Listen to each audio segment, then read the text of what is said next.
Lavrov fez sua primeira viagem a um país membro da União Europeia desde o início da guerra na Ucrânia. Como sabemos, ao contrário das afirmações, Moscou tem culpado o Ocidente e a expansão da OTAN pela guerra na Ucrânia. Bom, Blinken comentou em seu discurso que lamentava o fato de que o colega, o senhor Lavrov, tenha deixado a sala não dando a eles a cortesia de os ouvir, assim como ele o havia ouvido. Ainda mandou uma zoada no discurso de Lavrov, dizendo que é claro que o colega russo era muito habilidoso em afogar os ouvintes em um tsunami de desinformação. Bom, gente, agora vocês devem estar se perguntando o que tudo isso significa para a OSCE e para as relações internacionais. A OSCE, que reúne ministros das Relações Exteriores e outros oficiais de 57 países na América do Norte, Europa e Ásia Central, tem sido palco de muitas discussões importantes, mas também enfrenta os seus próprios desafios. Nos últimos anos, e especialmente depois do início da guerra na Ucrânia, Moscou tem usado, na prática, um veto que cada país possui para bloquear decisões.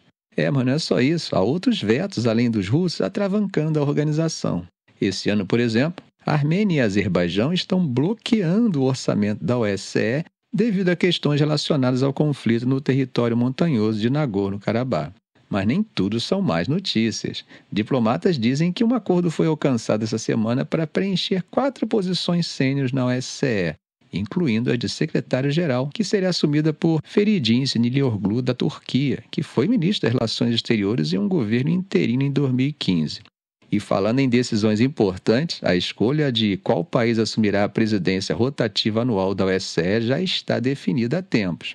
A Finlândia vai assumir esse papel no 50º aniversário do Ato Final de Helsinki, que lançou as bases para a atual OSCE. Mas se a Ucrânia é o principal assunto da OSCE, imagina na União Europeia. Pois eles estão discutindo a criação de um fundo conjunto de 500 bilhões de euros para projetos de defesa e aquisição de armamentos. Essa iniciativa, que envolve a emissão de títulos no mercado, tem como objetivo impulsionar os gastos de defesa no continente. E aí, vocês já pararam para pensar por que essa movimentação acontece agora? Pois é, a possível volta de Donald Trump à presidência dos Estados Unidos está pressionando a Europa a repensar sua segurança. Trump já deixou claro, países que não contribuírem com a OTAN podem ficar sem o apoio americano. E isso, meus amigos, acendeu um sinal vermelho nas capitais europeias, forçando eles a considerar estratégias mais radicais de financiamento de defesa. Ao contrário de propostas anteriores que envolviam os famosos Eurobonds, o plano atual seria voluntário e aberto até mesmo a países fora da União Europeia, como Reino Unido e Noruega.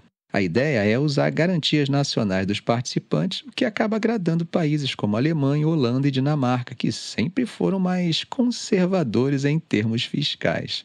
E olha só que interessante, o fundo não estaria sujeito às restrições europeias sobre o uso de recursos comuns para fins militares.